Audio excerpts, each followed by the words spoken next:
Astra Abyssosque. We meet again, you two. Hi, Catherine. Do you have any commissions for us today? Commissions, huh? Let me think. Oh, how about this? Please attend the Academia's Academic Symposium this afternoon and recite a love poem on stage. Wait, say what now? And if possible, please also use your camera to capture the reaction of the audience upon finishing the poem. Huh? What kind of commission is that? I see. It appears that you're not interested in this commission. In that case, please go to Port Ormos and convince the Eremites there to spend some time volunteering at the local orphanage. Hey, that's not any better. I'm sure the mercenaries will have some interesting reactions as well. Paimon's gotta ask, just who exactly has been submitting these commissions to the Adventurers Guild? Oh, the commissioner? Well, actually, I just wanted to see the two of you in action. Was it so obvious? I was hoping you would actually take one of those commissions. That kind of chance to observe humans doesn't come by often. Ah, so it's Nahida. Paimon just knew Catherine wouldn't crack those kinds of jokes. When did you get into her head? From when she said, "Ad Astra Abyssosque." So it's been you this whole time? Are you done resting up, Nahida? Yes. I've been sleeping ever since we parted ways, and I even had a really, really long dream. It was another dream about the Sabzeruz festival, except it was a happy one. In my dream, I was sitting in the middle of a flower terrace, and everyone in Sumeru City was holding hands as they danced in circles around me. They danced round and round, and everyone looked really happy. I also got to sit on a gigantic flower carriage. Ferris, the Knight of Flowers, raised me really, really high above the ground, and I was throwing an endless amount of Yalda candies at the children. You know, Nahida, maybe your dream is how the Sabzeruz festival really should be. It's meant to be a joyous time where everyone gets together to celebrate your birthday. Huh? Wasn't I describing a really happy dream? Why are you both looking at me like that? Wait, could this be an example of the emotion known as pity? No, we aren't pitying you. That would only make everything worse. We just don't want you to feel too sad. By the way, have you had a chance to visit Dunyarzad? How's she doing? The Homianis haven't allowed any visitors after the festival, so we haven't been able to check on her. Yes, I paid her a visit right after I woke up. She was resting at the time. Her condition is stabilized. However, since Elazar is a manifestation of the withering on the human body, we can only cure it by finding a way to take care of Irminsul's own withering. But for the moment, our top focus should still be figuring out what the sages are up to and what they're planning. Right. Who knows what'll happen if they manage to pull off another scheme like the samsara of the Sabzeruz festival. So our first priority should be investigating and putting a stop to the sages' activities. As for how we should pull that off, let's discuss it somewhere else. There are too many adventurers around here. Oh, good point. Sorry, adventurers. We're gonna be borrowing Catherine for a little while.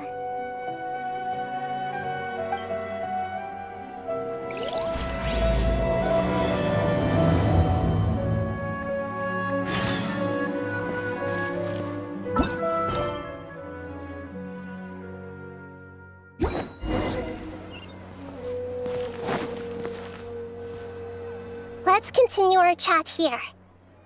Okay, so do you have any ideas on how we can investigate the sages, Nahida? Actually, I've already done a little bit of work on that. But for now, I want to hear your thoughts.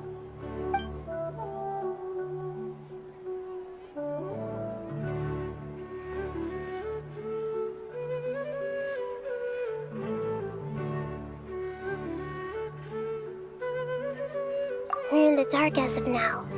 Since we still don't know anything about their goals, any rash move could tip them off and lead to terrible consequences. After all, every person in Sumeru City is one of their hostages.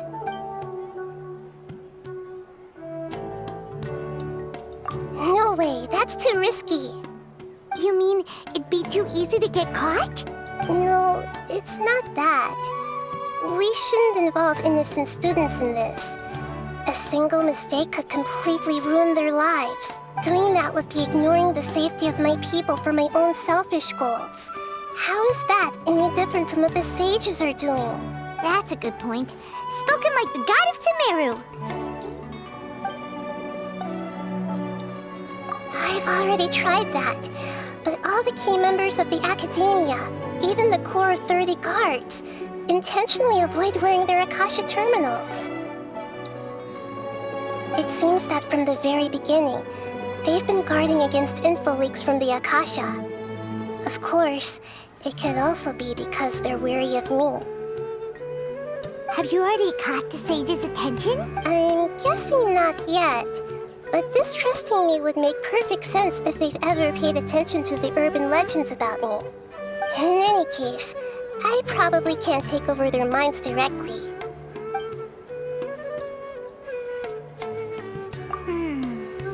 Are we really out of ideas? Nahida, you're super smart, so you already have something in mind, right? Don't keep us in suspense. Spill the beans already. According to a popular theory from the Vahumana Darshan of the Academia, rejecting impractical motions at the beginning of a planning session will give more weight to the actual proposal. Okay, but aren't you the god of wisdom? You don't have to use that kind of gimmick to make us take your ideas seriously.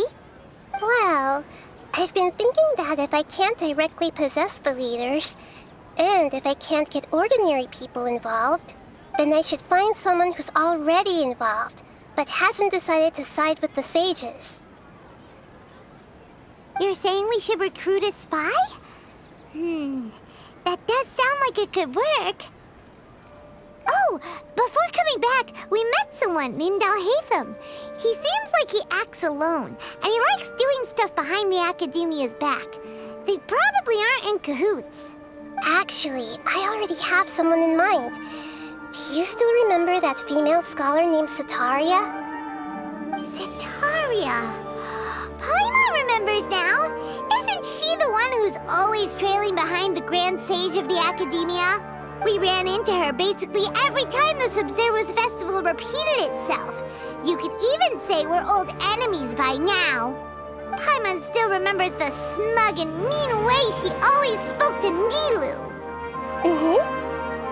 I've always liked observing all kinds of people, and Setaria has always stood out from the crowd. She was born in the desert and was hailed as their greatest genius. Her academic gifts allowed her special admission into the Academia, and also gave her the opportunity to serve as the sage's assistant. Oh, Paimon didn't know she was from the desert. She must be pretty special then. Paimon feels like most of the desert dwellers around the city are working as mercenaries. The name Setaria means star. When she lived in the desert, she shone like the brightest star in the night sky. Later on, she was chosen by the sun. The star was given a place in the daytime sky to complement the sun's dazzling light. Soon after, the star witnessed the sun scorching the earth, which brought forth many disasters. The star began to waver. Instead of staying beside such a sun, wouldn't it be better to return and light up part of the night sky? But in the end, she couldn't give up the radiance of daytime. To cope with her shame, the star buried her guilt and closed her eyes. From the sound of it, Setaria's just hung up on the research opportunities here. But she doesn't really support the Academia. She still feels guilty about not doing more for the desert, right? She's just running away from her problems. Indeed. When they are presented with complex moral issues, many people will simply plug their ears and go with the flow until the problem can't be fixed anymore. She's suppressing a lot of guilt, but before she realized it, she had already become the sage's accomplice. She can't deny her part in their schemes anymore. Right. We must somehow make her face her problems again. That way, not only can we get useful intel from her, but she can also use it as an opportunity to redeem herself. From my past observations, Setaria will take a day off from the academia every 10 days to do some shopping in the city. Tomorrow afternoon just happens to be a shopping day for her. That'll be our chance. To prepare, let's go check out some of her favorite spots and have a quick chat with a few of the vendors there.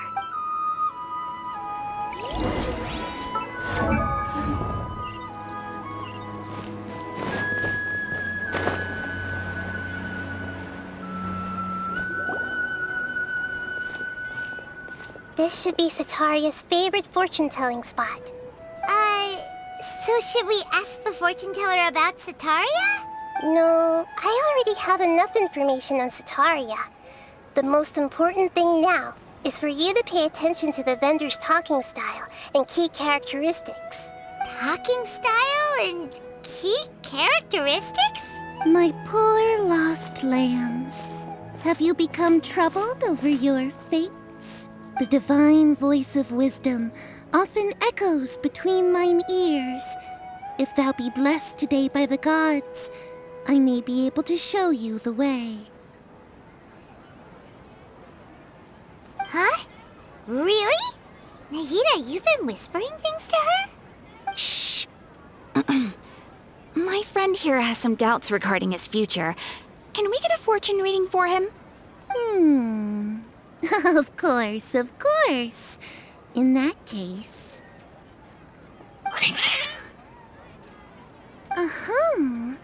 It would seem that Harut and Marut are quite wary of you. Perhaps, at some time in the past, you have somehow offended the gods.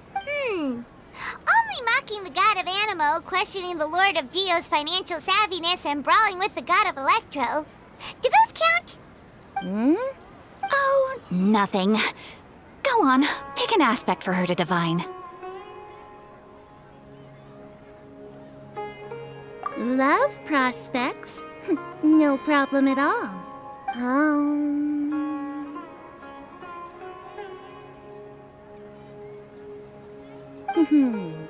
The gods have spoken. The truth shall be revealed. One who is fated to cross your path will appear on... Huh? So many people will fall for you. How could that be? Harut, Marut, did you two spoil my divination? I've never read a fortune so absurd. Actually, Paimon thinks this is probably the most accurate fortune-telling you've ever done. I admit that the orientation of today's celestial matrix is suboptimal. As such, there will be no charge. Is that so? Well, that can't be helped. If you were to bring some food offerings for Harut and Marut on your next visit, perhaps they could help you reverse the wheels of fate.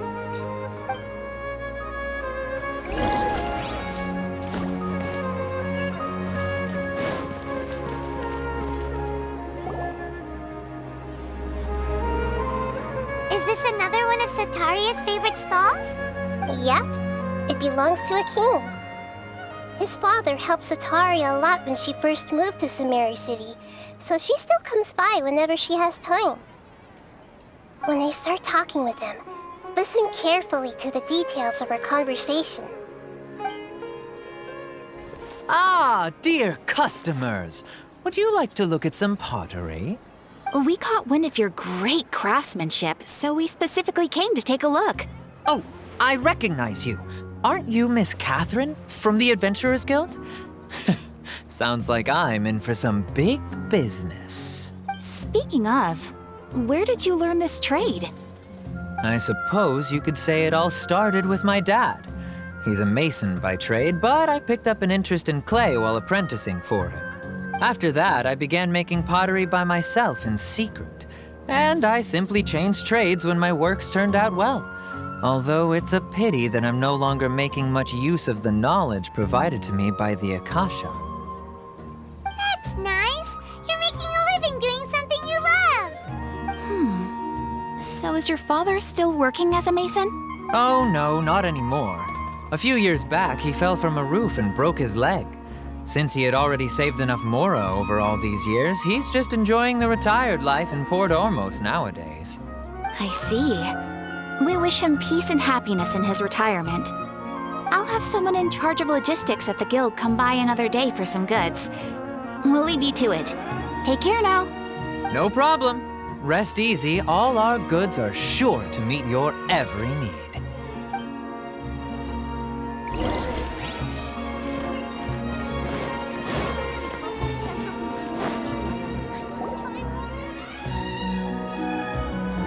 This should be our final stop.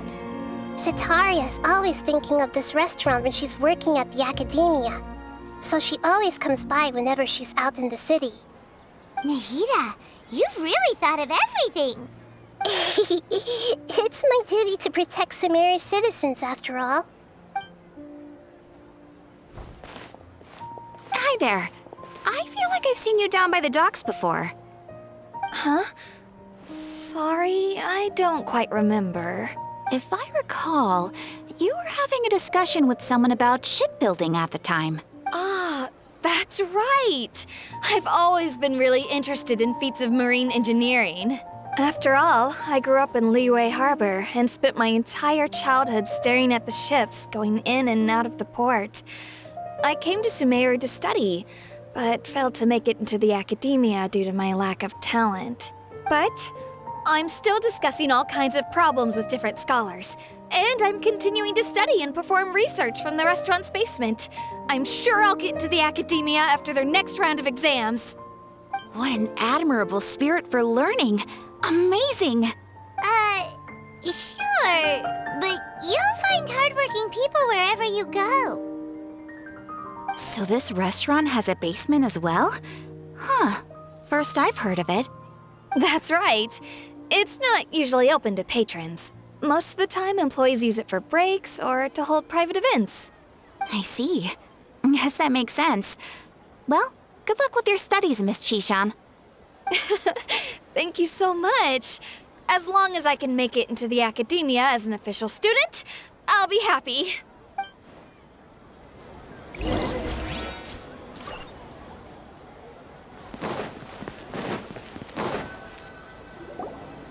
So, was that everybody? Mm-hmm. 3 familiar faces should be enough for Setaria. What's the point of all the information we've collected? Nahida, you still haven't told us how you're planning to make Setaria face her problems. Setaria is already used to avoiding her problems, so we must find a way to break through her usual sensibilities. I remember that you mentioned that the Eremites in Port Ormos are all making a fuss about the upcoming resurrection of the Scarlet King. Although it's all just a boatload of nonsense, the faith of her homeland may turn out to be Setaria's soft spot. Oh, Paimon gets it now. You want to take advantage of the guilt Setaria feels about her homeland. Although she knows she should return home to help the people of the desert, all she's done is conspire with the sages.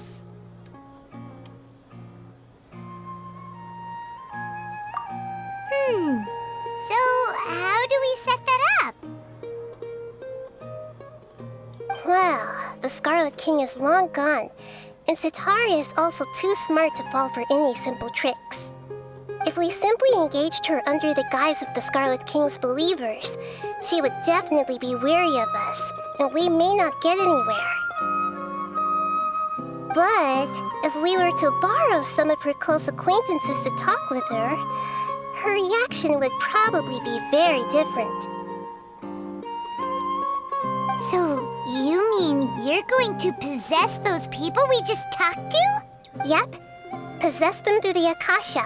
Imply that they've already converted to the faith of the Scarlet King, and then convey our made-up will of the Scarlet King. As long as everything goes smoothly, we'll get through to Setaria for sure. She'll never guess that we had anything to do with it. Ah, so that's how you're going to use all the info we collected on these people. It's so that you won't slip up and break form. Possessing them will only work if you can manage to pass off as them. Exactly. So, best of luck with impersonating them.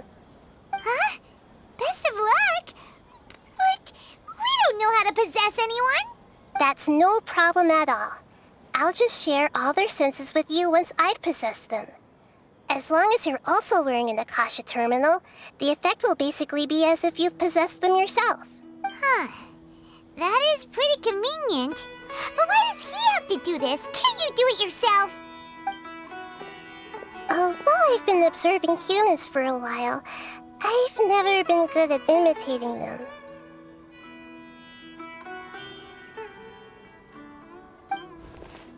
You're not wrong. It's always been painfully obvious whenever you try to pass as Catherine. If it was at all possible, I would have preferred to leave these people alone. But seeing how things are now, I probably should just accept it and push on. Yeah, don't beat yourself up over it. We're only doing this to help everyone, and we'll only be borrowing them for a little while anyway. Alright, then let's give it a go tomorrow afternoon.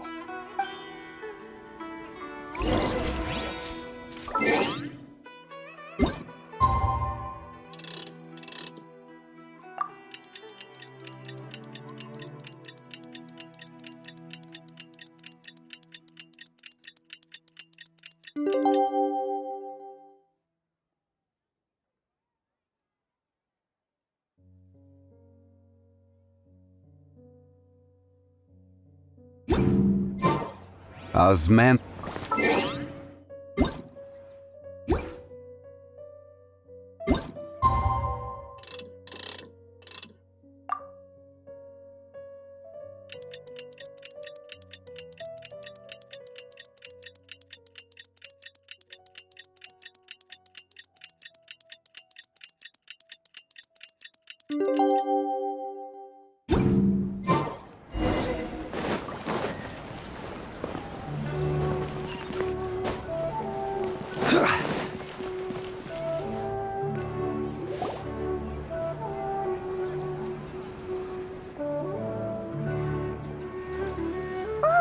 Here she comes. Satori is here.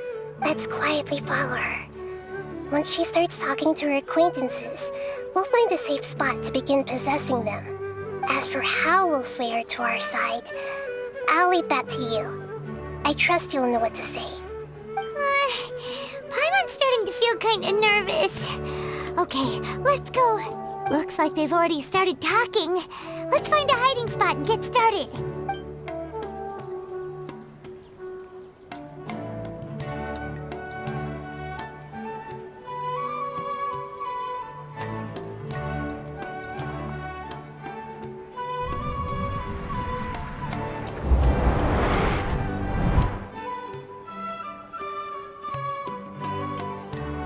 That's right. You really can't force anything when it comes to love. And besides, everyone around me has a very different background and outlook. Are you still listening to me, Nahida? Oh, of course I'm listening. You were talking about troubles with your love life, right? I heard everything you said. Okay then. You just seemed a little distracted for a moment there. Strange. Your cats seem pretty worked up. Is something wrong? I always thought they were quiet, happy kitties. Oh, what are their names again? Ah, that's right. They are just little darlings, aren't they? Harut and Marut. Ahem. So, which fortune do you want me to read for you today? You must have come for another echo of the divine voice of wisdom. I'd like to get another reading on my love prospects, but to be perfectly honest with you, I feel like I've been a real mess recently. A mess? Well, could you do a reading on how long it'll take me to finish my current project at work? I really just want to get it over with. I hear you. No problem at all. The gods will reveal the truth.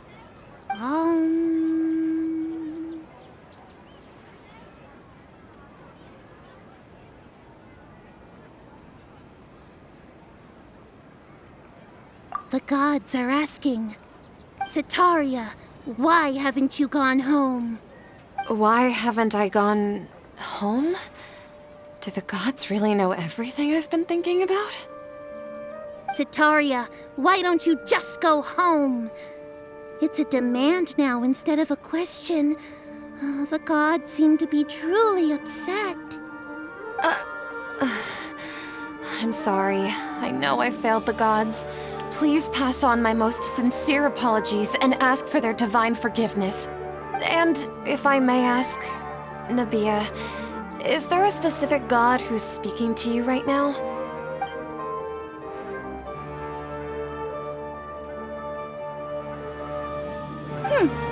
What an inconsiderate and naive question. The god who is speaking to me is, of course, the wisest and mightiest of all, the Scarlet King. The Scarlet King? No wonder he would make such a demand of me. Oh, wait a second. The Scarlet King passed away a long time ago. Even though news of the Scarlet King's resurrection has been spreading like wildfire, it's all just a misinformation campaign from the academia. How can the Scarlet King still exist in real life? What insolence! I am the Scarlet King's most loyal believer. Do you wish to refute his voice of wisdom? Oh, no. As a child of the desert, I am only reveling in his power upon learning that his divine glory has touched even this city. I will think very carefully about his demand of me. I'm sorry. I must go now. Wait!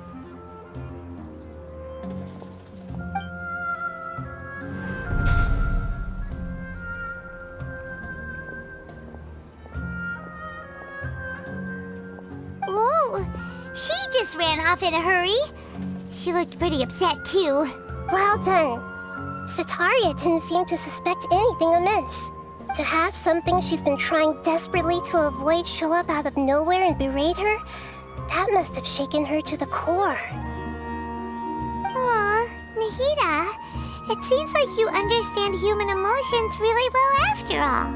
All I know are some abstract Harabatot theories. And in any case, my time with you has shown a lot of them to be utterly useless. I'm still trying to make sense of everything. Anyway, enough of that. Let's hurry and catch up to Setaria. He's out of games now, right on cue. Let's get ready to possess him right away!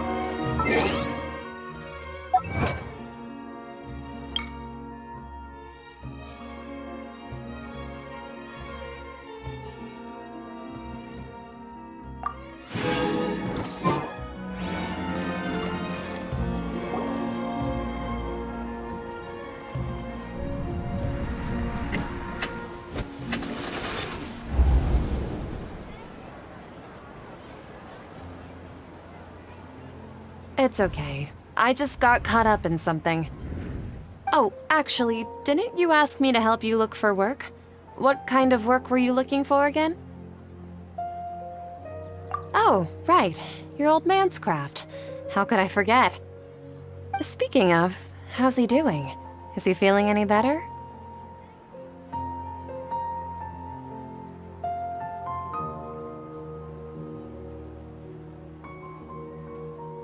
Huh? Wasn't he nursing a leg injury? If I recall correctly, his strong arms had always been his pride and joy. He sprained his arm a while back while trying to show off his strength.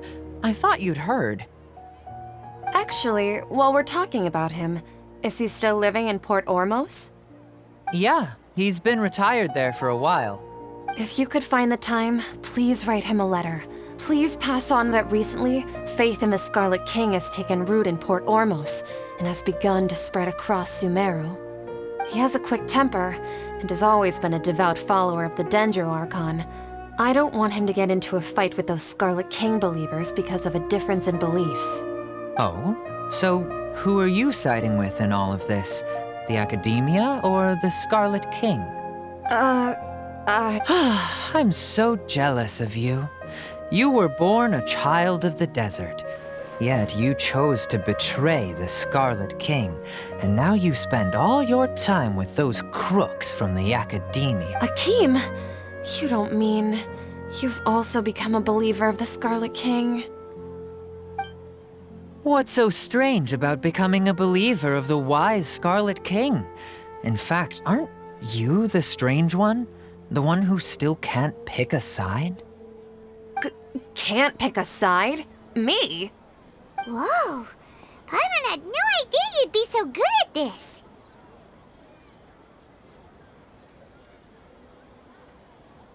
You really zeroed in on the issue and put it right in front of her. It might feel a bit overwhelming for Setaria.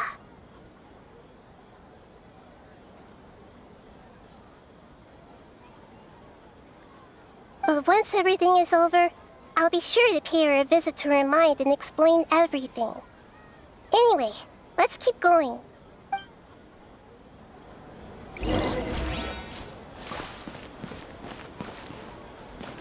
Come on! Setaria's already started talking with...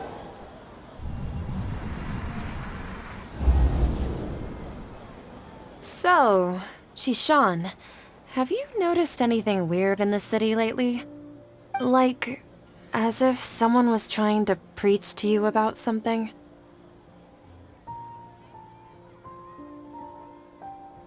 Oh, right. Speaking of strange things, I celebrated the Sabzeruz festival so many times that I lost count. That was really weird. Wait, how could you be aware of that? That should be impossible. Nothing in the report indicated anything like that. Are you still failing to realize that the Academia's lowly tricks could never deceive all of Sumeru's citizens?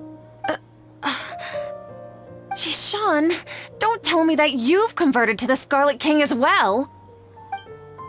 What an absurd question. You make it sound like I should be ashamed for becoming a believer of the Scarlet King. In reality, shouldn't you be the one who is ashamed? You, who worked side by side with the Academia and treated people as nothing more than experimental subjects. Please, please stop! Even now, Setaria's still trying to run from her problems. She can no longer justify everything to herself. Hey, she's trying to talk to the guards! What should we do? This is the most important part of all. Quick, get ready. Mercenary, you're a member of the Corps of 30, correct? Please help me pass a message to the Matcha right away.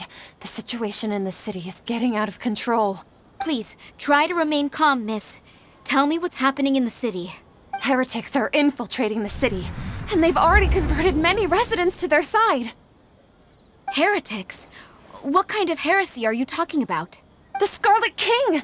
Many people I know have suddenly started believing in him, but he's long dead. It's impossible. Miss Setaria, nothing is impossible. You know my name? The Scarlet King is immortal, and all who defy him will one day pay the price. You must face the truth, Setaria. You tread a treacherous path, and the longer you ignore it, the tighter the Academia's grasp on you will become, and the deeper you will be ensnared. Child of the Scarlet King, never forget that the desert that belongs to you lies elsewhere. What's so strange about becoming a believer of the wise Scarlet King? In fact, aren't you the strange one? The one who still can't pick a side? What an absurd question. You make it sound like I should be ashamed for becoming a believer of the Scarlet King. Setaria, why haven't you gone home?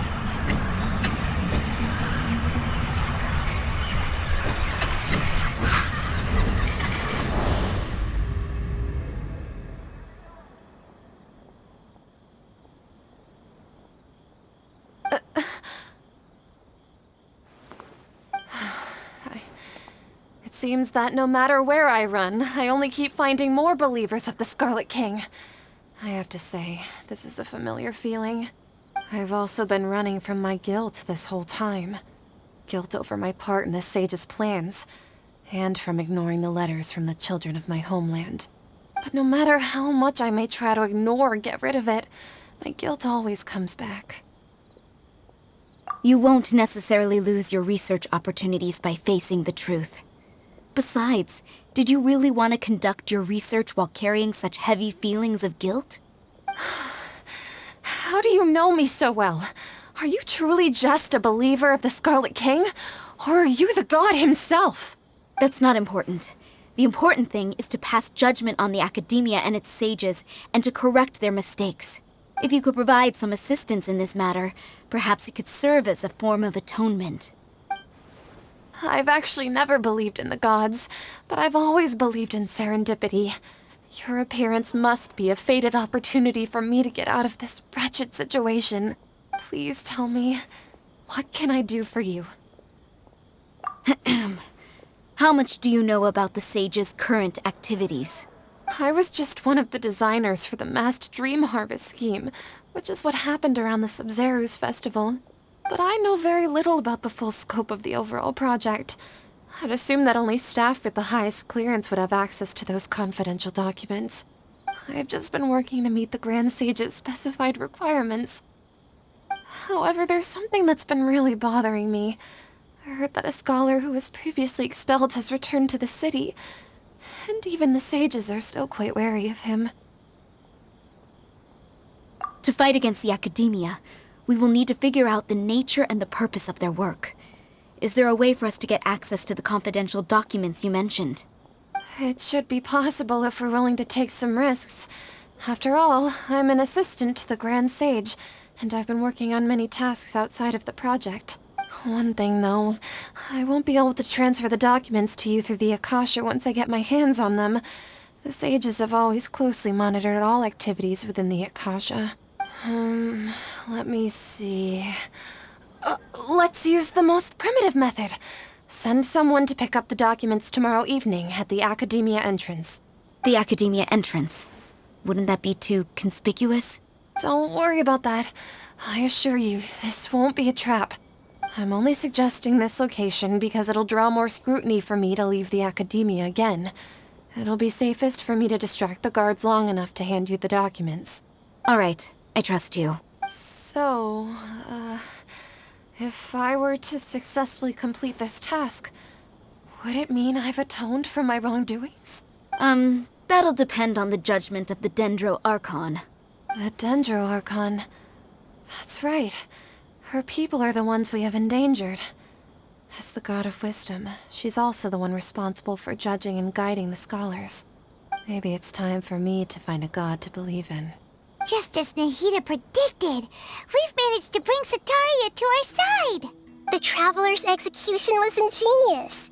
He's the one who deserves all the praise. Well, now that we've made plans to meet again tomorrow evening, all we can do is pray for Sataria's mission to go off without a hitch. Pray? But if we're going to pray to the gods, aren't we just praying to you? God of wisdom and guardian of the scholars? No. The truth is the true guardian of scholars. I've always believed that. Anyway, let's meet again tomorrow evening at the Adventurers Guild.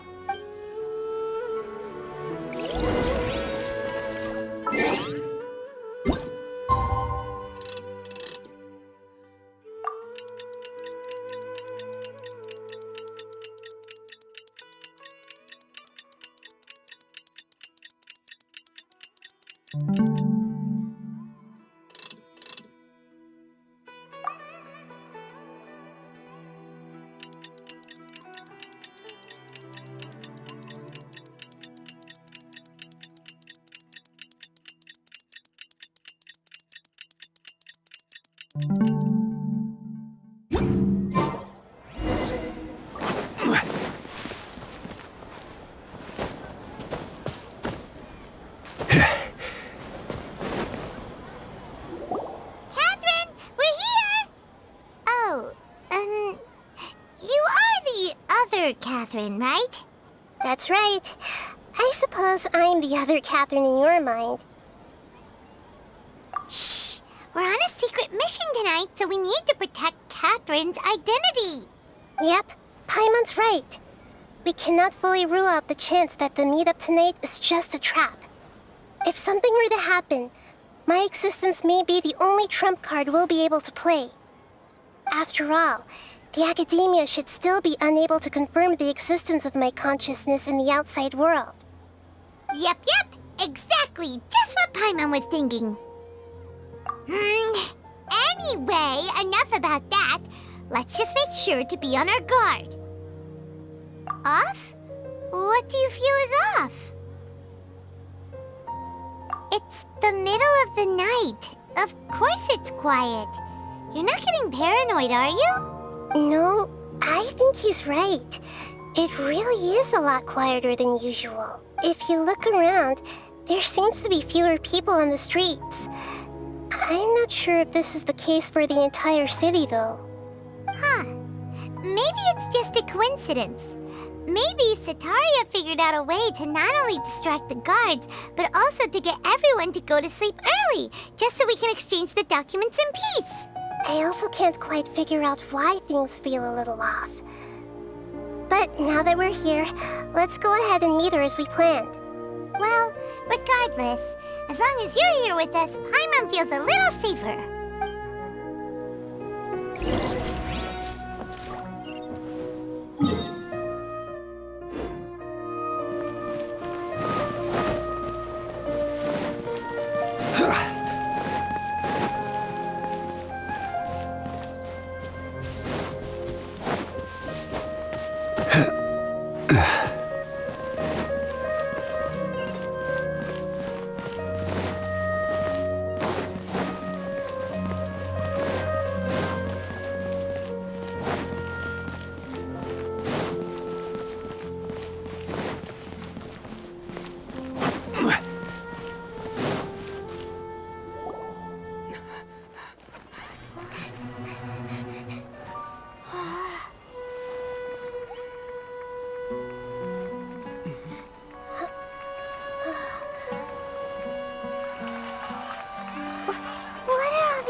This hour of the night.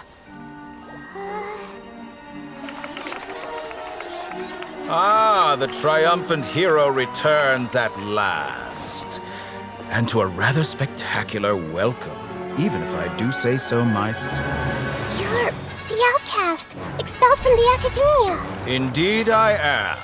Although these days they tend to call me the Doctor.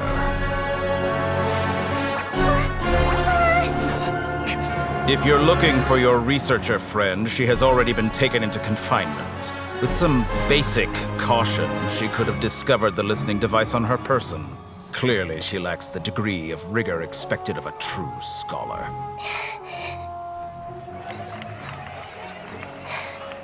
The people of Sumeru City. What have you done to them? I simply made some minor adjustments to their Akasha terminals. Now they can deposit information directly into the subconscious. As you can see, all these lovely people now believe this traveler is a hero who has just saved the world. My experiment is a success. And now it seems they can no longer hold back their sheer adoration. Oh no! What should we do? These are all just regular people! Leave now. You need to get out of here. What? That guy's a Fatui Harbinger! We can't just leave you here! Nor can I abandon the people of Sumeru!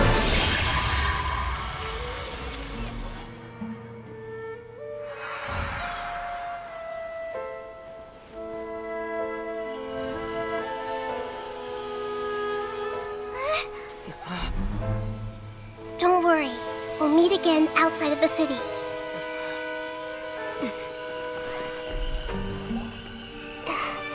I see.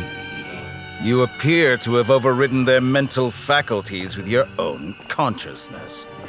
To possess such a powerful mind, you must be the god of wisdom.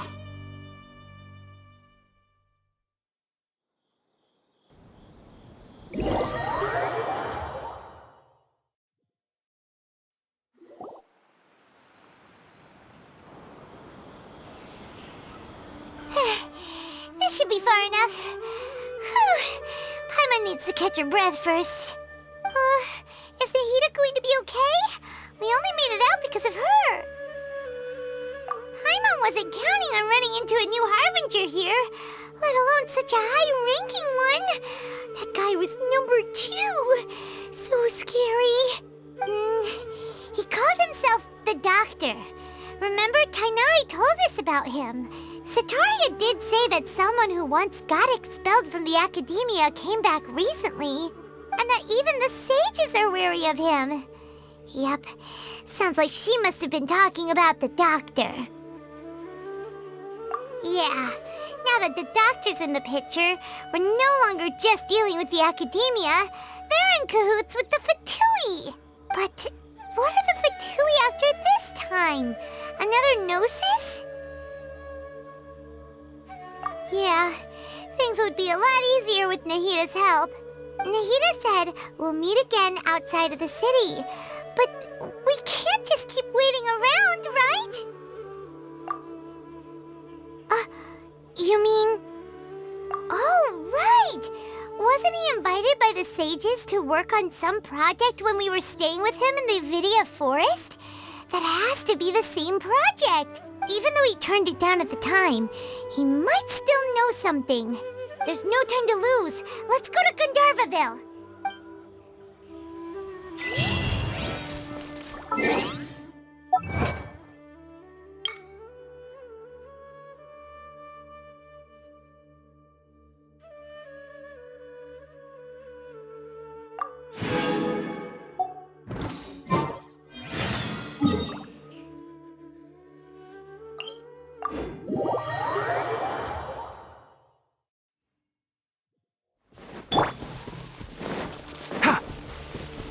Keep up!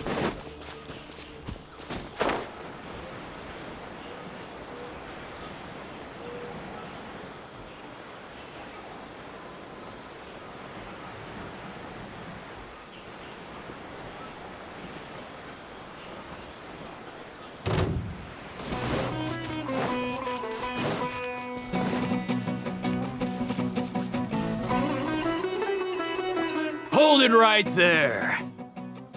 A blonde-haired traveler and a floating fairy. We've got you all right. Take a look around. You've fallen right into our trap. Are you mercenaries from the Corps of 30? Did you come here to arrest us? Corps of 30? We're nothing like those government lapdogs who don't even get scraps for their work. We are an elite brigade that commands the highest commission rate in all of Sumeru. We're here on the orders of a client known only as the Outcast. The Outcast? An outcast from the Academia? But why wouldn't the Doctor just send the Fatui after us? Still wasting time on idle chit-chat. We'll shut you up soon enough. Get them! You're up, Traveler! Following order.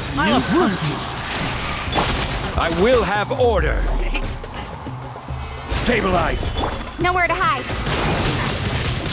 Hey! Yeah. New punch.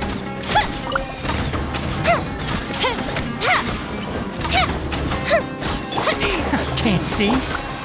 Gather. Order guide you.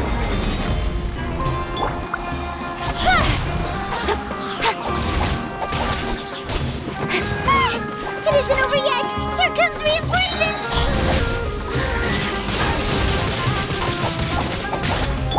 Let's nip that in the butt. I'll take my one with the forest. Go with the ship down!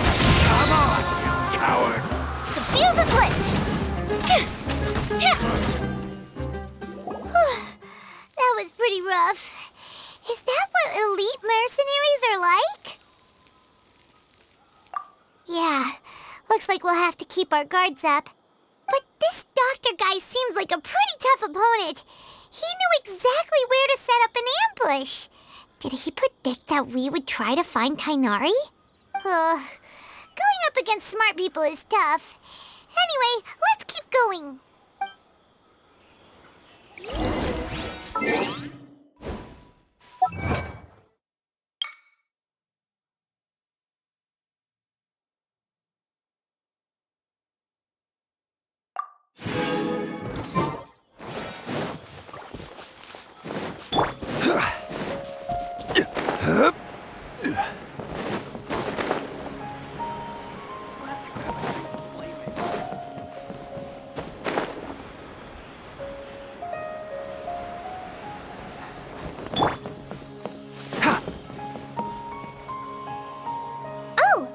Traveler and Paimon, what are you two doing back here?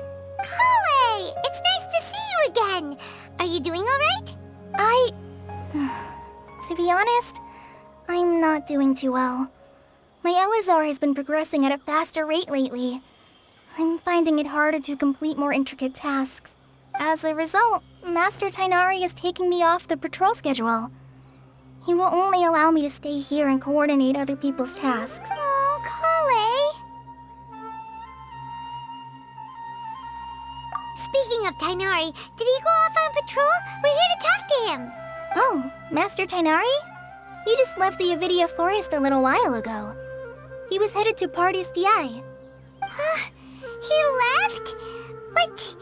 Isn't Tighnari always saying that he never wants to leave the Avidia Forest? He even turned down the Sage's invitation. I thought it was weird too.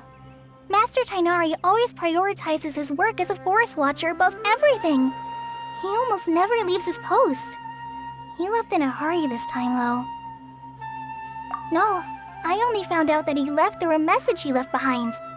He also made sure to delegate all his tasks using a schedule. To leave in such a hurry? I'd guess he had something urgent to take care of. Master Tighnari originally studied in the Amorta Darshan of the Academia, and Partis DI is something like the Amorta's research base. Many rare shrubs and grasses have been planted there for research. I know that before he became a forest watcher, Master Tighnari once spent a long time conducting research at Partis DI. A research base, huh? Gotta wonder what kind of research Tighnari just decided to work on all of a sudden. Oh, we don't have a lot of time, so let's go look for him at Party's DI.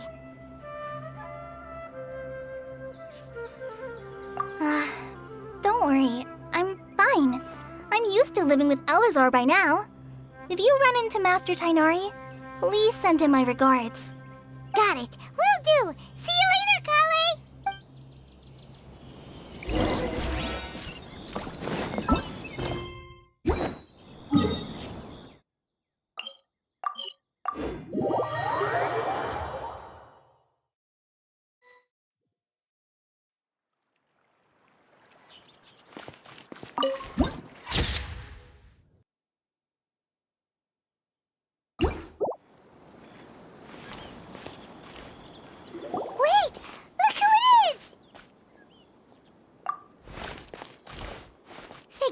You're okay. We were so worried about you.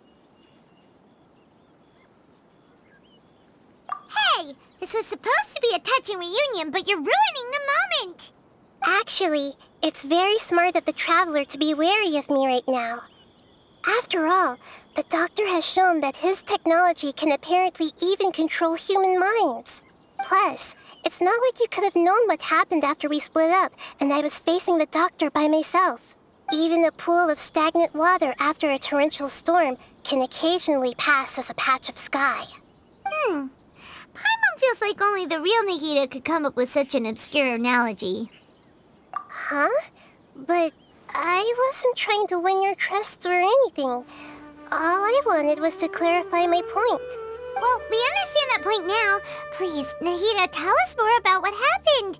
Are those poor people all right? When you left, I was still in the middle of restoring everyone's minds.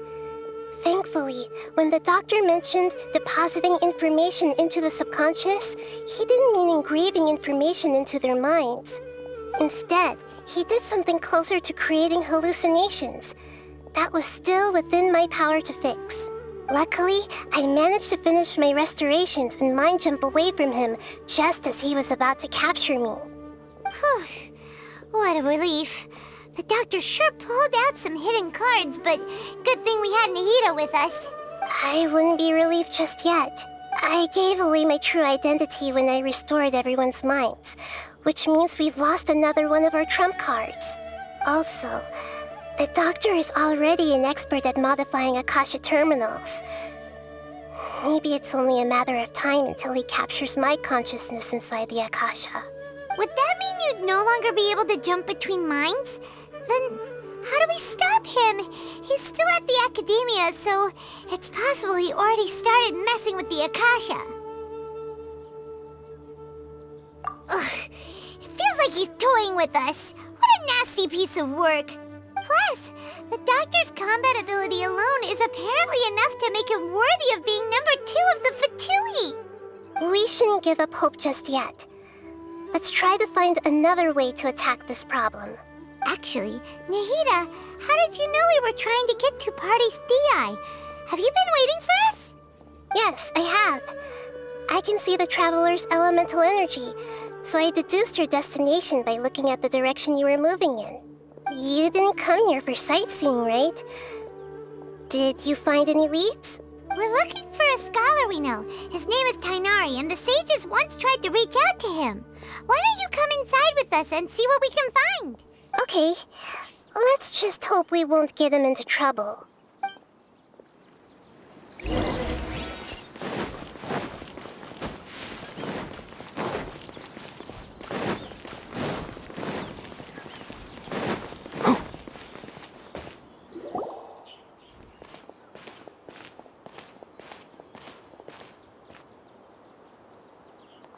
Traveler?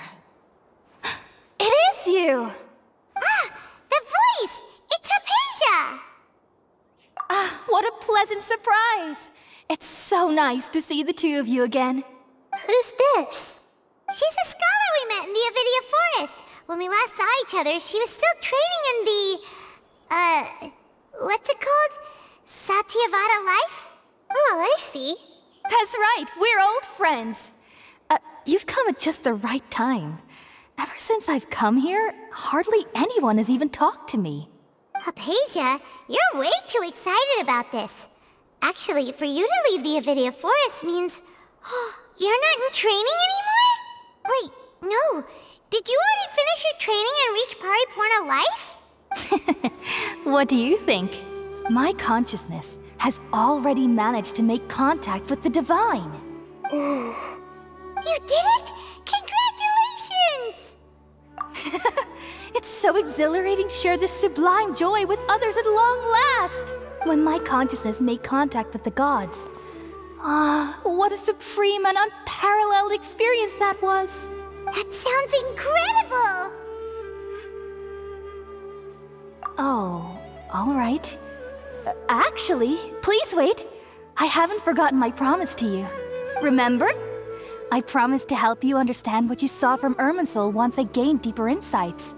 My current self has not only gained true insight, but I can even help you establish a direct connection to the consciousness of the divine.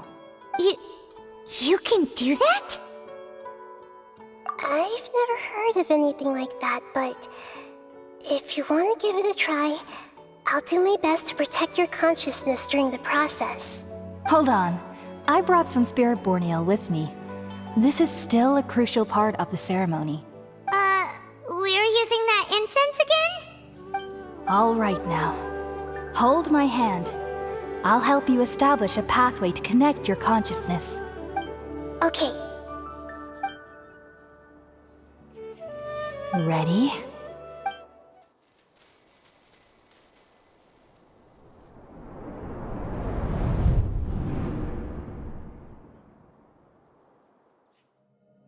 It took 3 betrayals for me to finally understand. The world is just an elaborate tapestry of lies. My fury will never be quelled. The first to betray me was a god. My creator. My mother. Valuing strength above all, she saw no worth in me and I was discarded.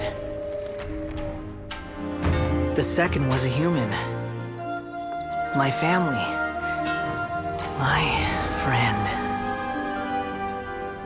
Consumed by fear, he saw me as an abomination.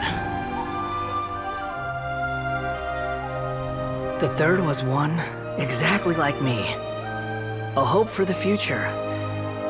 A fledgling barely out of the nest. Powerless before his mortality, he broke his promise to me. Humans, they can't be trusted. And the gods fill me with pure loathing. So I said good riddance. I denounce the world and laugh in its face. My chest will never again be defiled by worldly filth. I will scrub away every last trace of human emotion. Then it will be empty, a blank slate, and ready to receive a supreme gnosis, brimming with pure divinity.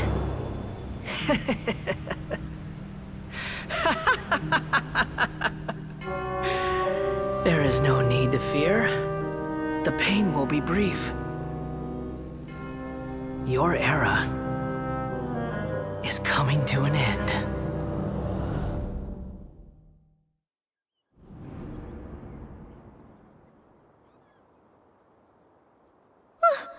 What was that?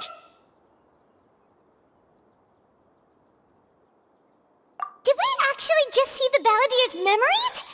Everything matches what we know about him. But how is he connected to the divine consciousness that Hypatia was talking about? You saw it, right? You felt it, right? Such a majestic god! Such a noble will! Such sublime emotion! Alas, shame. If only that which beats within my chest wasn't a filthy mortal heart. Oh, great and merciful God! Please grant me forgiveness and salvation! Do you understand now? I'm afraid this is no periporno life, but rather... Ah! You! Why are you so mean to me? Why is everyone hiding from me? I found divine wisdom. Shouldn't I receive praise and honor? Haven't I uncovered that light in the darkness? Hypatia? That's how I always thought everything should be. Wait, have I already lost my mind?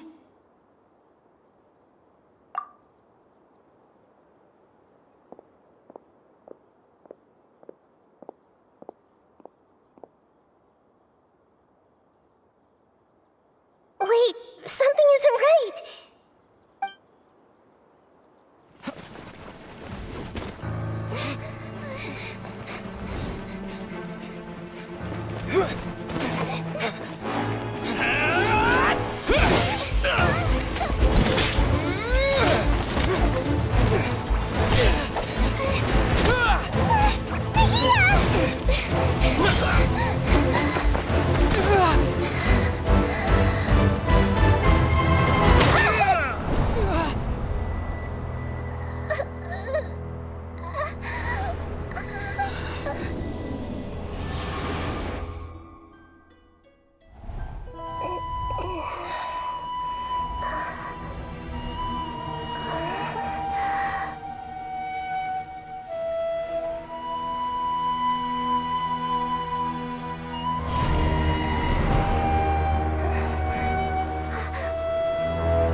Okay, we finally lost him. Are you okay, Nahida? Wait, no. Something feels different. You're back! Oh, the Traveler's back? Nahida was controlling your body for a while. It seemed like she jumped over to you as an emergency measure right before the Catherine puppet was destroyed. After that, Tainari heard the commotion and came over. He helped us defeat the mercenaries and then he ran with us all the way here. What? You swapped places? You mean your consciousness also went into Nahida's body? Wait, then where is Nahida's consciousness? Where is she now? I never imagined that an individual's consciousness could be transferred around like this. Had I not seen it with my own eyes, I would have never believed it. I don't think this can be achieved with current human technology. Also, while we were running, the consciousness in your body told me to pass on a message. She said, "The doctor has found a way to trap my consciousness, so I can't journey with you anymore. But even in a moonless night, a shower of starlight can still drown out illusions and lies." Oh no! Nahida's trapped in the sanctuary of Sumeru for good this time. Was that message all she left for us? It's pretty vague. Oh, that makes sense. Since the doctor captured her, she won't be able to say anything without him knowing. She's being extra careful. Even in a moonless night, a shower of starlight can still drown out illusions and lies. Huh. Paimon knows the moon illusions and lies are from the alchemical divination at the Sabzeruz festival. Didn't Nahida use a starlight analogy before? It had something to do with Sataria. Oh, that makes a lot of sense. Huh. Do you think Nahida was telling us to go find help in the desert? But she isn't with us anymore. Think we'll be okay? Paimon, you said Sanctuary of Sumeru. Does this mean that this Nahida you're talking about, the consciousness who was occupying the Traveler's body, is the Dendro Archon? Your guess is correct, but the situation's a bit complicated, so it's really hard for us to explain right now. That's all right. A scholar's curiosity doesn't need to be appeased right away. As for the complicated nature of the situation, safe to say I have witnessed that for myself. I've spent some time with you, and it looks like the Dendro Archon's also on your side, so I trust you. Thank you, Tainari. Oh, actually, we came here to ask you a question. What do you know about the project that the sages have been working on? Ah, that. While I was indeed invited to join that project, the sages were always secretive about its scope and goals, so I eventually declined. All I know is that that project has something to do with the restoration of Irminsul. Huh? Did you see something when you were in Nahida's body?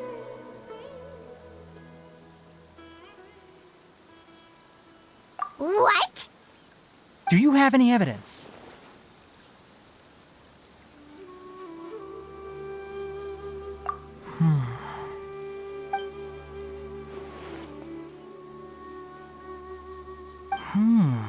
So that's what happened.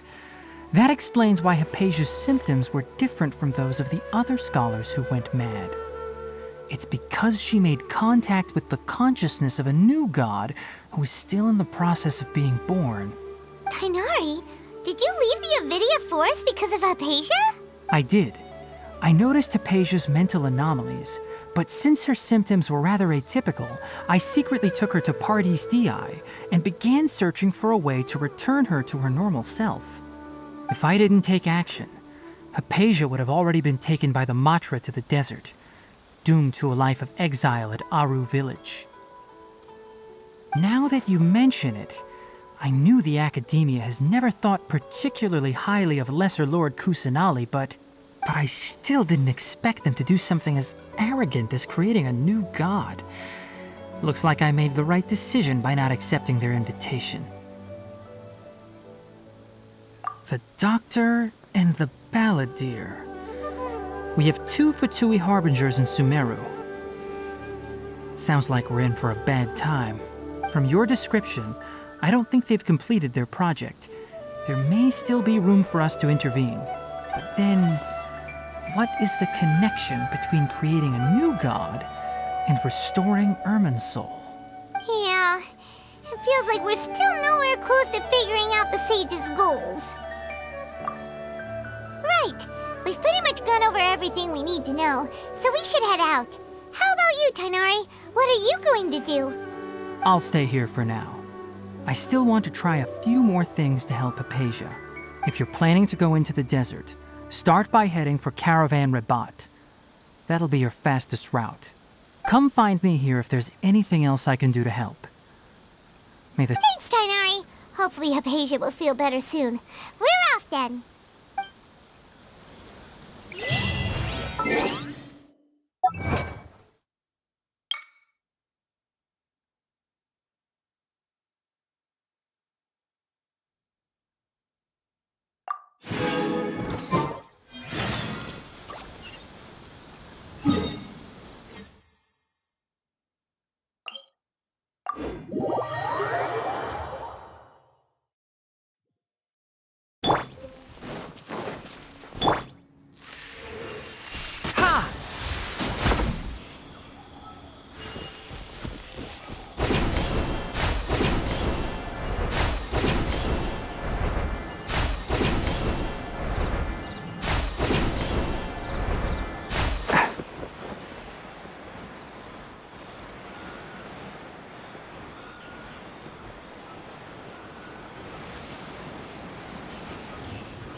To Caravan Rabat.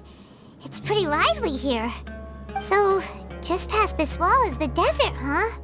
Oh, wow. Paimon remembers hearing people call this the Wall of Samiel. It's made to block sandstorms from the outside.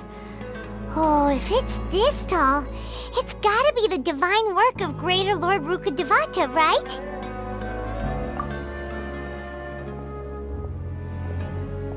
Enough gawking. Come on, follow me. Huh? Over here. Oh, Hatham went that way! Let's hurry up and follow him. Wonder what he's up to. Why this?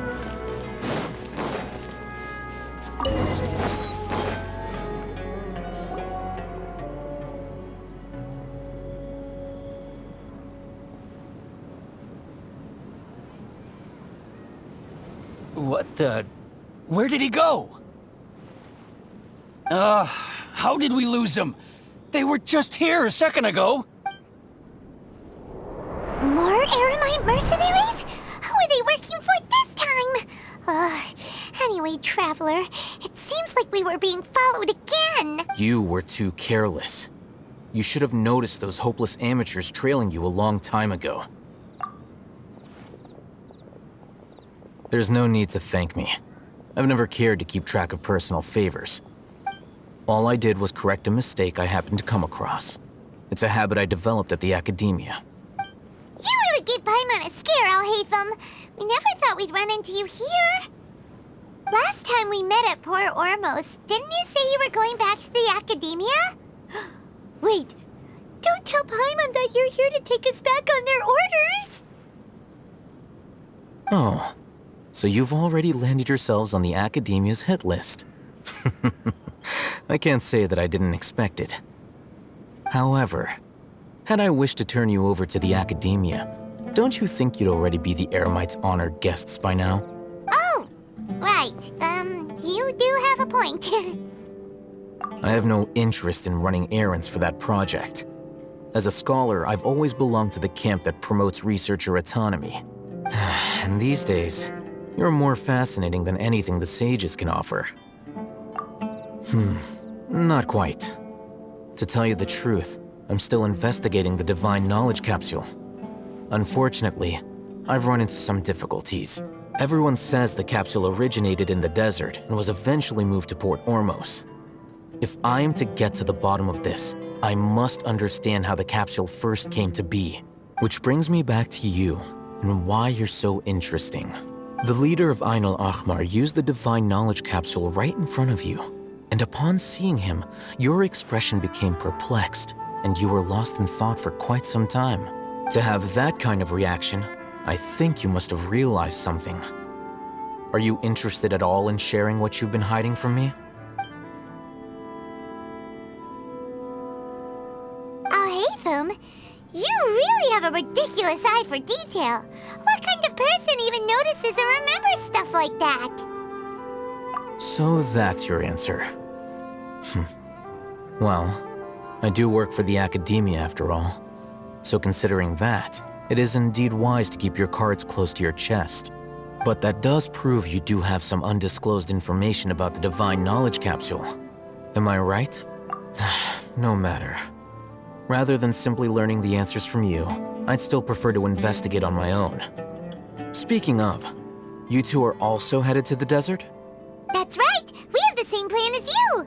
But we don't really have any concrete goals at the moment. Then I'd suggest starting with Aru Village. It's the largest settlement in the desert, so it'll probably have more resources and intel than anywhere else. Well, would you like to head there together?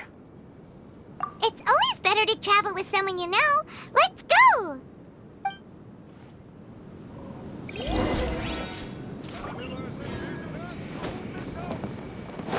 Come on, it's a rare opportunity.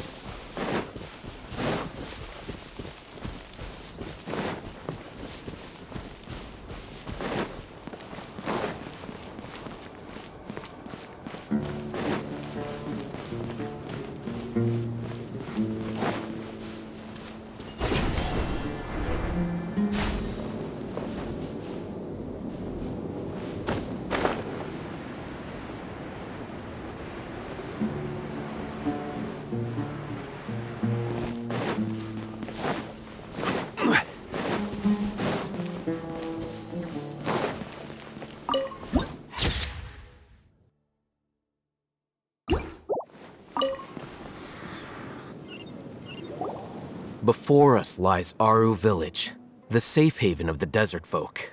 Whoa, this landscape is really something else. What a cool place! Let's go check it out!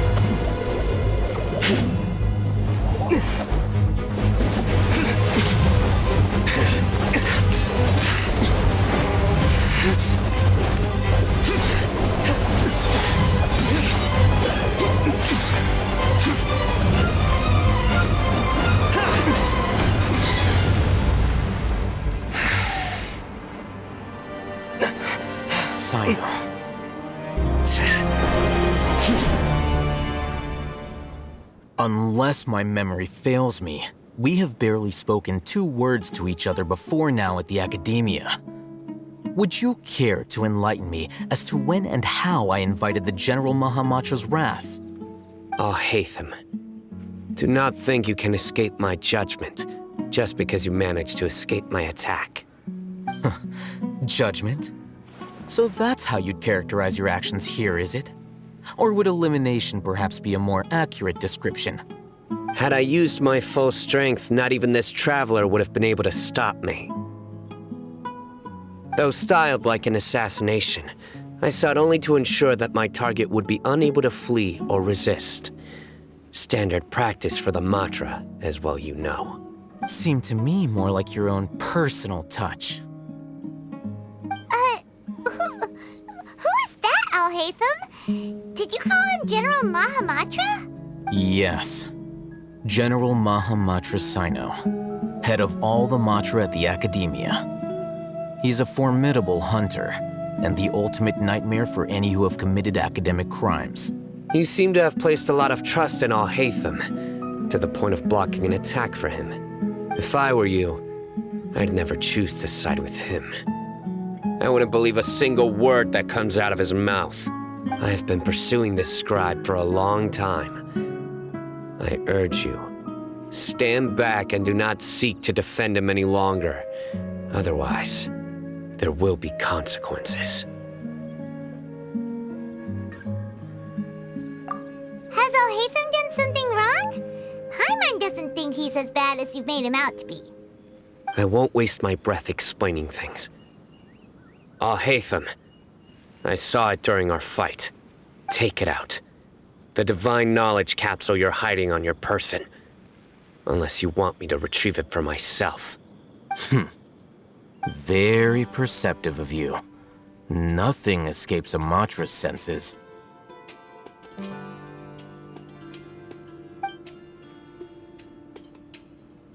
Wait, the divine knowledge capsule? Didn't it fall into the Matra's hands in Port Ormos? No wonder you speak with such confidence, Sino. But I must admit, I'm very curious. What does this capsule mean to you? And why, as General Mahamatra of the Academia, are you all alone in the desert? As far as I'm aware, the other Matra have been speculating about your disappearance. Have you been given a mission that's, let's say, morally dubious? If I was the real target of your mission, what was stopping you from simply using your authority and resources to judge me within the walls of the Academia? I should have known you'd be difficult to deal with. You two? Ugh. What you would do, Traveler? Paimon feels like we can't trust either of them. Ahem. Well, look at you two, acting all tough and self-righteous over there. Wait, Dia? Great! Finally, someone that we can trust! You gotta help us out here, otherwise these two are gonna start fighting again! Yeah, sure looks that way. Two giants from the Academia duking it out once and for all. Not something you get to see every day, that's for sure. Listen, I know you academic types love to fill up your big brains with self-righteous morality and lord your empty rules and virtues over each other. But how dare you bring your petty disputes into the safe haven of Aru Village? It seems like someone's gonna have to beat some sense into your thick skulls until you finally learn to respect these grounds.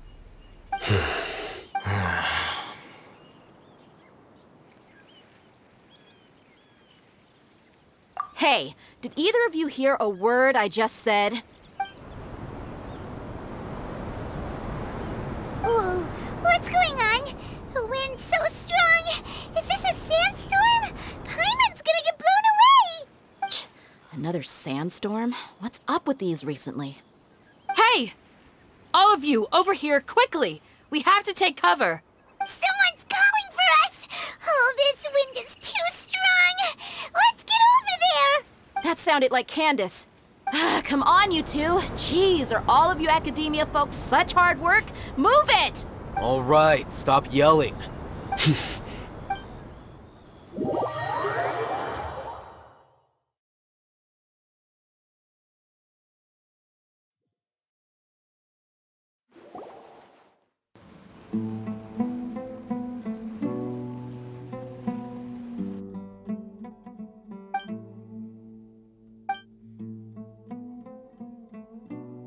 Well, this is pretty awkward. Hey, wanna play sardines with three people who wanna tear each other limb from limb?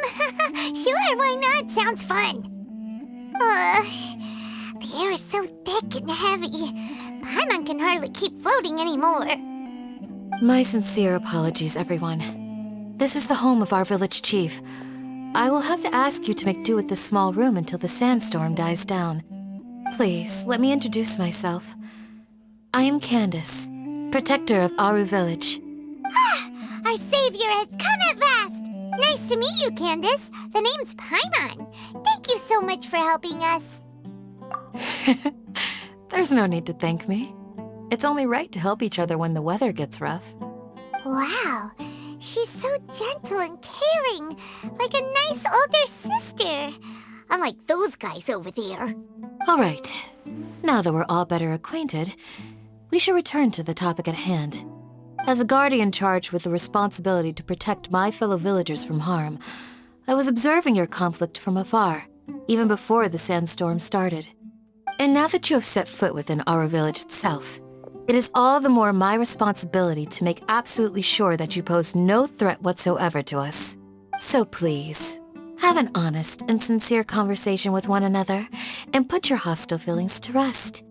If anyone dares to start anything again while they are under this roof, I will not hesitate to send them out for some quality time with the creatures of the sandstorm.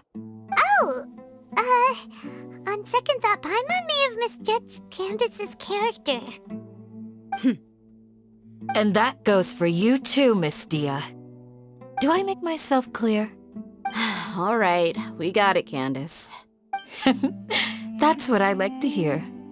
So, which of you will begin? I was supposed to be a mediator, but I might have gotten a little too involved just now.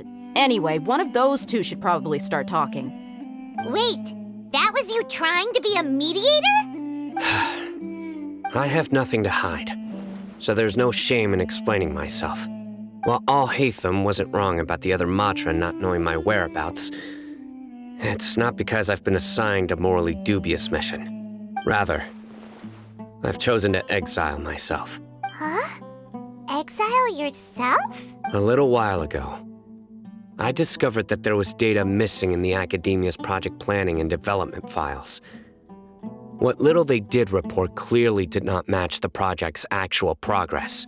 As General Mahamatra, I had the responsibility and authority to request an audit.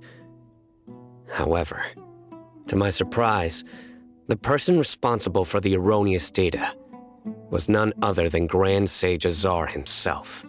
I tried to investigate the issue myself before submitting a formal audit request, but I soon found that all leads and potential pieces of incriminating evidence were carefully concealed from me.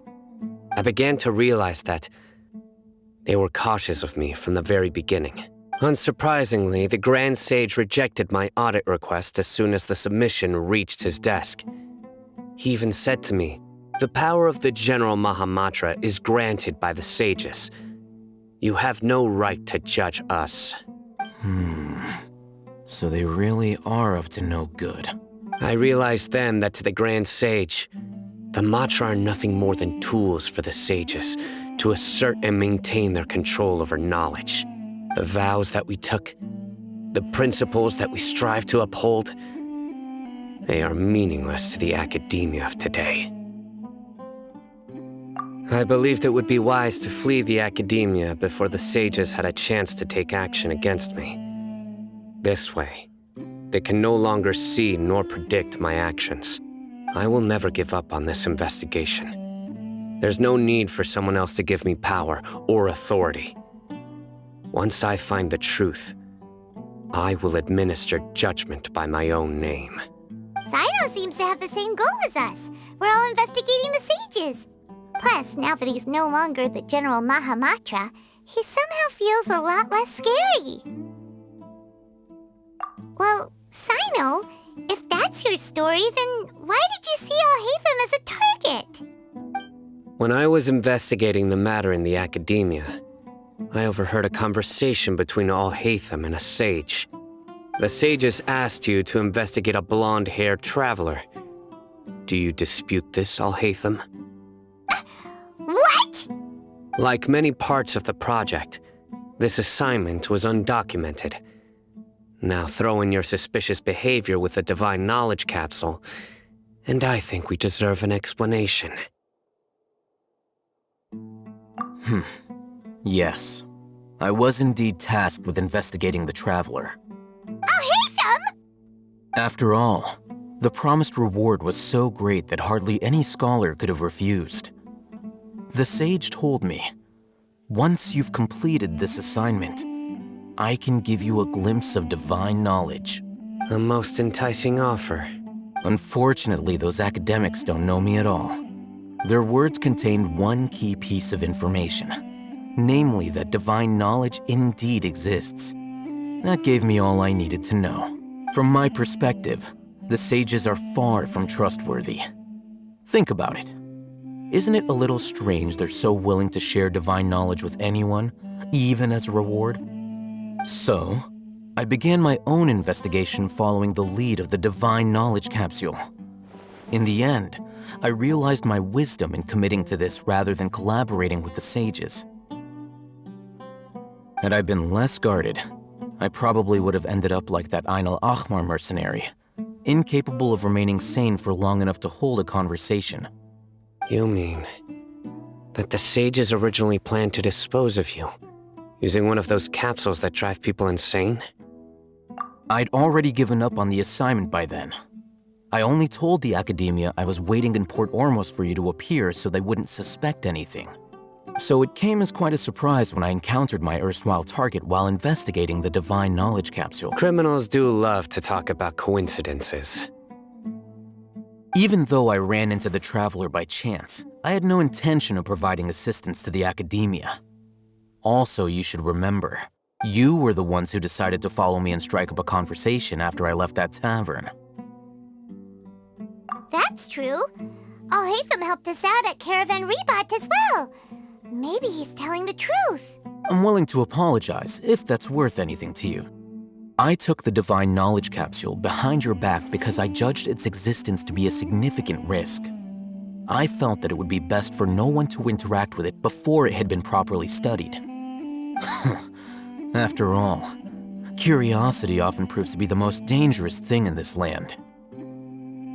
You should be well aware, Scribe Al-Haytham, that curiosity can also lead you to danger and suspicion. Answer me this. Did the sages share any information about their project with you? Have I not made myself clear? You and I are both distrusted by the Academia. Do you really think they would tell me anything? Fine. Although you haven't completely proven your innocence, I won't regard you as an enemy, for now. As you wish. Good. I'm glad to see you two clearing up your misunderstandings. And now you, Dia. I believe it's your turn. Oh, sorry. Whatever the boys were talking about must have been so boring that I spaced out. My situation is pretty straightforward. My employer, Dunyarzad of the Homayani family, is friends with the Traveler and is currently recovering from her illness at home. I had nothing going on, so I decided to return to Aru village for a visit. I was actually looking forward to a pretty exciting time getting back together with everyone here. But then I saw these two random guys in the middle of a pointless argument. It ticked me off, and things went downhill from there. Is that all? Well, I will admit that definitely sounds like your style. In that case, welcome back, Dia. That's more like it. I missed you all so much, Candace. Whoa! What was that sound? No need to worry. Now that you're no longer at each other's throats, please make yourselves at home. I'll take a quick trip outside to clear out some of those creatures in the sandstorm. Creatures? In the sandstorm? Are you sure you don't want some backup? Fighting in a sandstorm is not for the faint-hearted. Anyone without extensive training in these conditions is at a disadvantage. You needn't worry. Yeah, just leave him to Candace. Don't worry, she's as tough as they come.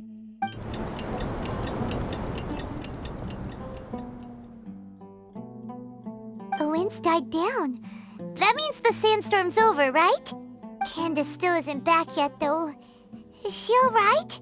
Maybe we should go out and check on her. When you put it that way, even I'm starting to feel a little worried. All right, let's go. We've been here long enough, and the boys are as chatty as the floor.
these creatures the entire time? Yes.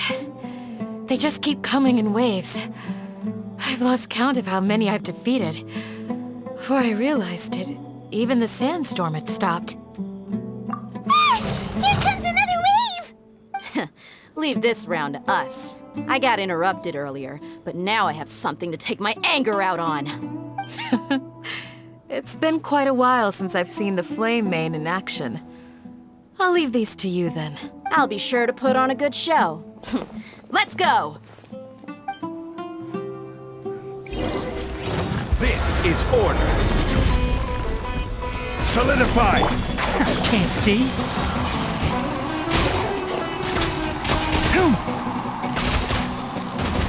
Cut to the chase! One with the forest. Ha! Here comes another wave! When are they ever gonna let up?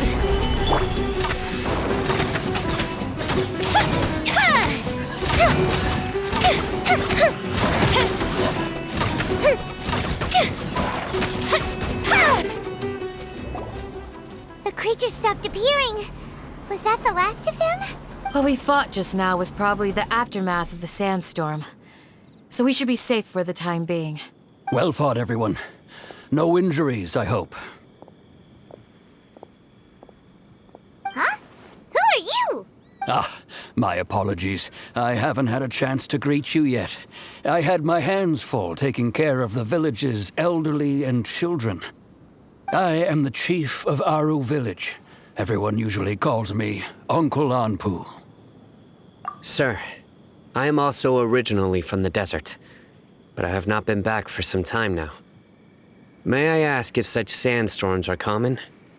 I can't say they've always been common, but recently the storms have become increasingly severe and frequent. Besides sandstorms, we also occasionally get earthquakes. According to an investigator who stayed in the village a while ago, these unusual natural phenomena are related to the withering of Irminsul. Another effect of Irminsul's withering. So, Irminsul's withering causes withering zones in the forest, and sandstorms and earthquakes here in the desert? Everything in the natural world is inextricably connected to Irminsul. These regional symptoms can indeed be a reflection of Irminsul's present state. Everyone in Aru village needs to take good care of themselves. Speaking of which, why haven't I seen a single village keeper since I got here? Village keeper? Who are they? Village guards like Candace? Does your curiosity know no bounds? Village Keeper is how Aru village refers to mad scholars exiled here by the academia. Most of them are scholars who lost their sanity after a period of training in the Avidia forest. The academia believes that their crazed mutterings may have a negative effect on the psyches of other scholars. So, they're forcibly exiled to the desert. Though if you ask me, it's all a boatload of nonsense. Alas, that's exactly what we've been trying to investigate. One by one, the village keepers have been mysteriously disappearing without a trace. But no one in the village has ever seen them leave. If you're planning to stay around the village for the next few days, I'd appreciate it if you could keep an eye out for them. I've had encounters with those people in the past. I'll see what I can do to help. The Matra are the ones responsible for their exile. Now that you're no longer with them, are you trying to alleviate your guilt and atone for your past sins? I'm fascinated by how you think. Mock me if you will, but if you are guilty, I will eliminate you, regardless of my position or identity. Oh, you're the former General Mahamatra. You must be an expert in these kinds of investigations. Thank you for your help. Is it because you're reminded of Hypatia? Oh, these poor scholars. First they lose their sanity, now this!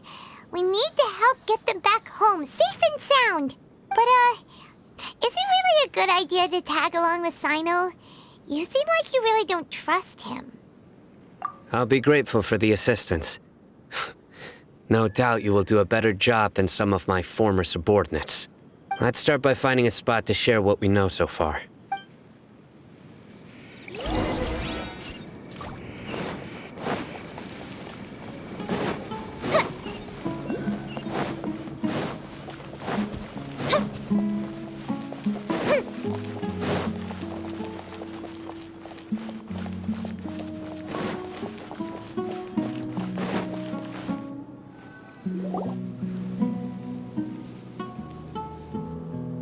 Although I've sent myself into exile, I'm still doing essentially the same things as before. Do you still have any questions for me before we start our investigation? One of my former subordinates told me that this title has its origins in a strange incident. The Academia has long exiled mad scholars to Aru Village. A mysterious phenomenon exists here. When mad scholars first arrive, they are as incoherent and deranged as before. But after spending some time here, they invariably begin to calm down. Initially, the people of Aru Village greatly resented having to take in the mad scholars. But a strange incident one night changed that. Aru Village was struck by the strongest earthquake in living memory. Seeing buildings on the verge of collapse all around him, the then chief of the village was preparing to take everyone to safety. Suddenly, he noticed a mad scholar crouching in a corner, caressing the ground with his hands. A soft, green light radiated from him, like a divine glow against the backdrop of night. Despite the powerful tremors that ripped through the ground that night, all the houses remained upright, almost as if they had grown roots reaching deep into the ground. In the end, not a single building collapsed, and no one was hurt. After that, the people of Aru Village treated the mad scholars with greater kindness, and began to refer to them as the village keepers. The soft green light? A mad scholar protecting Aru Village? What do you make of it, Traveler? Paimon thinks so too. Actually, Sino, do you know if any of the mad scholars continued to wear their Akasha terminals at Aru Village? In theory, they would continue wearing them so the Academia could still monitor their activities. With that said, the main Akasha system would no longer have any interaction with them. Oh, no wonder! Everything makes sense then! Add in the fact that they calmed down, it was probably Nahida who calmed them. If you are able to draw a conclusion from this one story alone, then it appears you possess much more information than I do. So, what do you make of the story? Really? Lesser Lord Kusanali. What? You don't believe us? Lesser Lord Kusanali was definitely using the Akasha to give her power to the mad scholars! No, it's not so much that I don't believe you. I'm just struck by your reasoning. Lesser Lord Kusanali, the current Dendro Archon, is she really active in Sumeru? The Academia has always placed far greater importance on the late Greater Lord Rukkhadevata. They've more or less ignored Lesser Lord Kusanali, and I've never had any reason to doubt their views. In addition, I've never heard any stories about Lesser Lord Kusanali and her deeds. To me, she might as well have been a god that never existed. No way! Nahida definitely exists! She's how should Paimon put it? She's a good Archon who's kind and wise, even if she says weird stuff sometimes. I've spent many years interrogating criminals, so I can easily tell when someone is lying. Good! Then you should know that we're telling the truth! That look in your eyes. I've never seen that from a liar. You two really must have met Lesser Lord Kusanali. How can this be? To think, our Archon has been amongst us this entire time. Alright, now it's our turn to put our skills to good use for this investigation. But easier said than done, especially since we don't have any leads. maybe we can start by knocking on some doors. Excuse me, are you here to help me find my grandpa? Huh? Who are you? By the sounds of it, a resident of this village. My name is Isak. You'll help me find my grandpa, right? Is your grandpa a mad scholar? Hey, don't say that. Grandpa is just Grandpa. Why do you have to call him that? It's not like he's a bad person. The person you're referring to is not a local, yet you are. Why do you call him Grandpa? Grandpa is just Grandpa. He's my family. I heard everything you said to the village chief. Please, you gotta take me with you. I want to find my grandpa. I swear I'll help. I won't be a nuisance. Ah, so you're the one who was eavesdropping on us around the village chief's house. I was planning to go out and take care of whoever it was, but I had a vague feeling that they didn't harbor any ill intent. Whoa. Hatham wasn't kidding about Matra having sharp senses. Sino, he's just a kid. All he wants is to find his grandpa. Let's find a way to help him. Sorry. I was only listening in because I wanted to know where Grandpa went. Honest. If you don't believe me, you can ask Miss Candace. All right.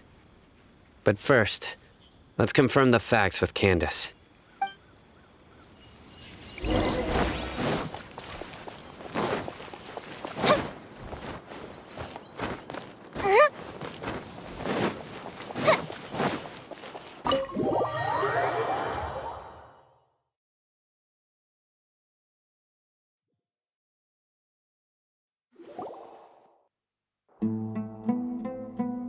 Sino is super vigilant. Is this what all the Matra are like? Ah, you're back already. We just wanted to confirm something with you. Do you know a boy by the name of Isak? I had a feeling he'd go looking for you. Huh? You knew this would happen? Yes.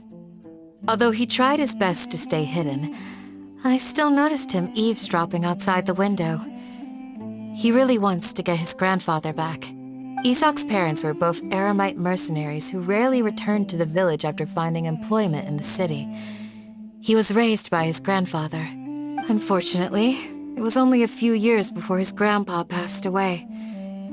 Isak was still very young at the time, so various families in the village took turns caring for him so he could survive. Later, an elderly mad scholar arrived at the village. Isak thought the scholar bore a striking resemblance to his grandfather, and thus often spied on the man. However, the scholar was unkempt in appearance and incoherent in speech. Although Isak referred to the man as his grandpa, he was afraid and didn't dare to approach him. One summer night, the oft mumbling and bumbling grandpa suddenly calmed down and seemed to become more lucid. He even noticed Isak hiding in the distance. So Grandpa walked up to Isak and patted him on the head. He even took Isak to the entrance of the village, where he patiently taught the boy the names of the stars, and accompanied Isak until he fell asleep. The next morning, Isak woke up and wanted to go find his grandpa again, only to realize his grandpa no longer recognized him. However, even so, Grandpa retained his calm expression. It's said that those who saw the scholar claimed he no longer appeared to be crazy, but appeared to be living in his own world, almost as if he were sleepwalking. Isak was thrilled that his grandpa was able to find peace, and would follow him all the time, asking him things like, "Grandpa, want me to take you somewhere fun?" Or, "Grandpa, could you tell me stories about the stars again?"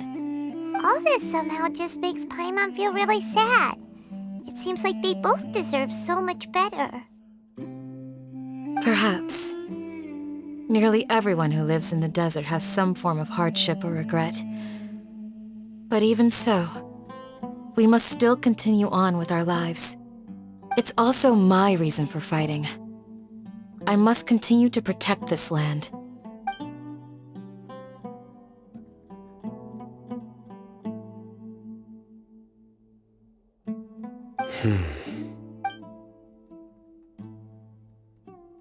Maybe the people have always had a considerate god watching over them. Huh? What did you say, Sino? No, nothing. As long as Esau keeps his word and doesn't get in our way, we can take him along. Perhaps you are more compassionate than I gave you credit for. Please accept my thanks on Isak's behalf, Sino.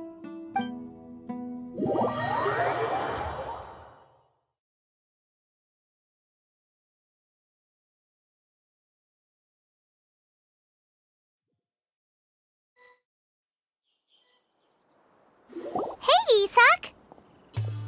Oh, it's you guys! We've cleared everything up. Let's go find your grandpa. Really? Wow! Thank you so much! Yeah! All right. Let's ask the local residents some questions first.